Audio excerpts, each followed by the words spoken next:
오늘 말씀의 제목은 반드시 이루어지는 하나님의 약속입니다. 우리가 오늘 함께 읽은 창세기 16장은 아브라함에게 후손에 대한 약속을 15장에서 다시 한번 확증해 주셨지만 아브람과 사레가 어떻게 반응하고 어떠한 결과가 나왔는지를 보여주고 있습니다. 1절 말씀에 보면 아브라함의 아내 사레는 출산하지 못하였고 그에게 한 여종이 있으니 애굽 사람이요 이름은 하갈이라 시작합니다. 먼저 사레에 대한 정보가 주어집니다. 아브라함의 아내 사레는 출산하지 못하였고 표현하면서 사레가 아브라함의 아내라는 점이 강조됩니다. 그런데 그녀는 현재 아이를 낳지 못한다라는 문제도 함께 말씀하고 있습니다. 그러면서 사레의 여종 애굽 사람 하갈이 소개됩니다. 하갈은 아브라함이 애굽에 있을 때 얻은 여종이었습니다. 이어서 2절 3절 말씀해 보면 사레가 아브라함에게 이르되 여호와께서 내 출산을 허락하지 아니하셨으니 원하건대 내 여종에게 들어가라. 내가 혹 그로 말미암아 자련을 얻을까 하노라 하매 아브라함이 사레의 말을 들으니라. 아브라함의 아내 사레가 그 여종 애굽 사람 하갈을 데려다가 그 남편 아브라함에게 첩으로 준 때에는 아브라함이 가나안 땅에 거주한 지 10년 후였더라. 아브라함이 아내 사레와 가나안 땅에 거주한 지 이제 10년이 지났습니다. 아브라함은 우르 땅을 떠날 때부터 하나님께 자손에 대한 약속을 이미 받은 상태입니다. 하지만 많은 세월이 지났지만 자녀가 생길 기미는 아직 보이지 않습니다. 그러자 사레는 아브라함에게 여호와께서 내 출산을 허락하지 아니하셨으니라고 말하고 있습니다. 사레는 긴 시간을 기다렸지만 하나님께서 약속을 지키시지 않는다라고 생각합니다. 하지만 이미 결과를 알고 있는 우리 입장에서 보면 하나님께서는 약속을 지키시지 않은 것이 아니라 하나님의 때가 아직 이르지 않은 것입니다. 결국 사레는 더 이상 기다리지 못했습니다. 그리고 당시의 풍습대로 자신의 여종이었던 하갈을 통해 아브라함의 자식을 낳고자 합니다. 사레는 후사가 아브라함의 씨를 통해 나와야 한다는 생각은 갖고 있었지만 사레의 몸에서 아브라함의 후사가 나온다는 것, 즉 자신을 통해 아브라함의 후손이 나온다는 것을 아직 인식하지 못했습니다. 아브라함이 사레의 말을 들으니라 라는 이 표현은 단순히 들은 것이 아니라 귀를 기울여 듣고 순종하는 것을 의미합니다. 결국 아브라함은 사레의 제안을 받아들이고 하갈을 자신의 첩으로 드리게 됩니다. 그러나 이러한 인간적인 방법은 하나님의 방법과는 분명히 다릅니다. 당장에 우리가 원하는 일들이 이루어지지 않는다 할지라도 우리는 우리의 생각대로, 우리의 뜻대로 또 인간의 방법을 동원해서는 안 됩니다. 하나님을 신뢰하며 하나님의 때를 기다리는 훈련, 인내하는 훈련의 시간을 우리는 가져야 합니다. 이어서 4절에서 6절 말씀해 보면 이제 아브라함이 하갈과 동침했고 하갈은 결국 임신하게 됩니다. 여기까지는 사레의 계획대로 모든 것이 잘 이루어지는 것처럼 보입니다. 그래서 처음에는 아브라함과 사레는 하갈의 임신함을 듣고 만족하며 기뻐했을지도 모릅니다.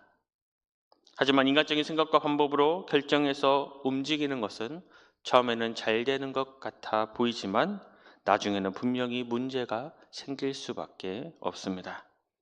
하갈은 자신의 임신 사실을 알자마자 여주인인 사레를 멸시합니다. 당시에 자식이 없는 것이 수치로 여겨 사레는 그 수치를 피하고자 여종 하갈을 이용했지만 오히려 그 여종에게 멸시를 당하고 맙니다. 이처럼 하나님을 신뢰하며 하나님의 약속을 끝까지 기다리지 못하고 인간적인 방법을 동원했을 때 안 좋은 결과가 돌아올 수 있습니다. 사례의 인간적인 해결책이 또 다른 문제를 발생시켰습니다. 사례는 아브라함에게 이 사실을 알리며 자신이 당하는 모욕에 대한 책임을 아브라함에게 돌립니다. 그러면서 사례는 당신과 나 사이에 여호와께서 판단하시기를 원하노라 말하면서 재판관이신 여호와께 호소합니다. 물론 자신의 주제를 망각하고 주인을 멸시한 하갈도 큰 잘못이 있습니다. 하지만 사례 스스로도 자신의 인간적인 방법이 잘못된 결과를 초래했다라는 것을 아직 깨닫지 못했습니다. 아브라함은 사례가 원하는 대로 하갈에게 하라 말하자 사례는 하갈을 학대하고 사례는 도망쳤습니다. 우리들은 여러 가지 상황 속에서 우리의 조급함 때문에 하나님의 때, 하나님의 방법을 끝까지 기다리지 못하고 나 스스로가 생각한 때와 방법으로 일을 진행시키고자 할 때가 많이 있습니다. 하지만 우리들의 생각은, 우리들의 방법은 너무나 짧아서 결국 우리가 예상하지 못한 나쁜 결과를 만들어낼 수 있습니다. 분명히 우리들의 삶 속에서 하나님을 신뢰하고 하나님께서 일하신다는 믿음이 있을 때 이러한 조급한 마음을 버릴 수 있습니다. 하나님께서 우리가 할 수 없는 그러한 일들을 분명히 행하실 수 있고 하나님께서는 약속하신 것들을 반드시 이루시는 분이시기에 우리는 하나님의 일하심, 하나님의 때를 기다릴 수 있어야 합니다. 이어서 7절 9절 말씀해 보면 여호와의 사자가 광야의 샘물 곁 곧 술김 샘 곁에서 그를 만나 이르되 사레의 여종 하갈아 내가 어디서 왔으며 어디로 가느냐. 그가 이르되 나는 내 여주인 사레를 피하여 도망하나이다. 여호와의 사자가 그에게 이르되 내 여주인에게로 돌아가서 그 수하에 복종하라. 광야의 샘물 곁에서 이제 사레의 학대로부터 도망친 하갈은 여호와의 사자를 만납니다. 여호와의 사자는 하갈에게 하나님의 뜻을 전하기 위해서 왔습니다. 사자는 사레의 여종 하갈아 내가 어디서 왔으며 어디로 가느냐라고 먼저 묻습니다. 사자는 하갈을 사레의 여종으로 부르고 있습니다. 그러면서 지금 그녀의 위치를 다시 한번 확인시켜 주고 있습니다. 그러자 하갈은 내 여주인 사레를 피해 도망치고 있다라고 말합니다.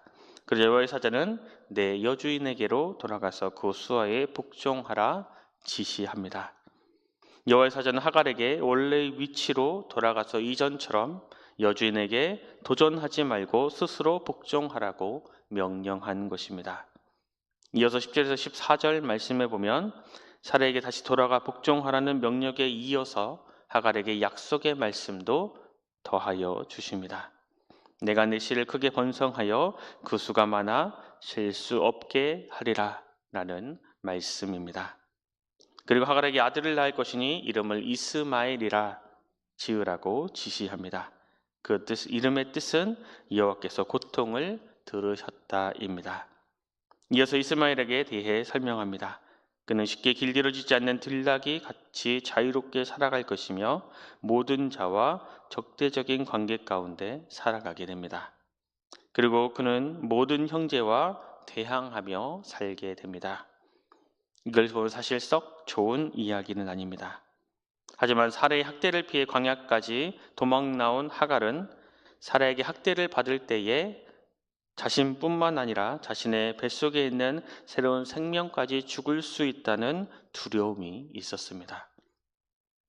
그런 상황 속에서 여호와의 사자로부터 내의 씨가 셀 수 없을 정도로 번성하게 될 것이다 라는 이 약속의 말씀과 자신의 아들 이스마엘에 대한 예언은 하갈에게 큰 마음의 위로가 되었습니다.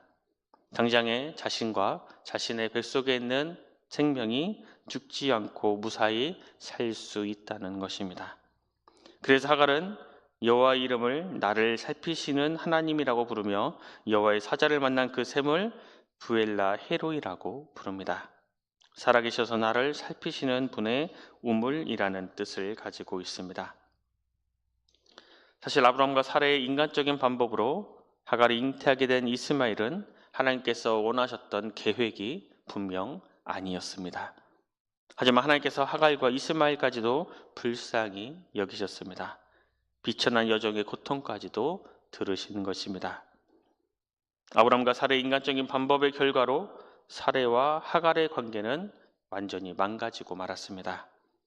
사실 사레가 자신의 여종을 아브라함에게 내어준 것은 하갈이 그래도 자신의 충실한 여종으로 신뢰하는 마음이 있었기 때문에 가능한 일이었습니다.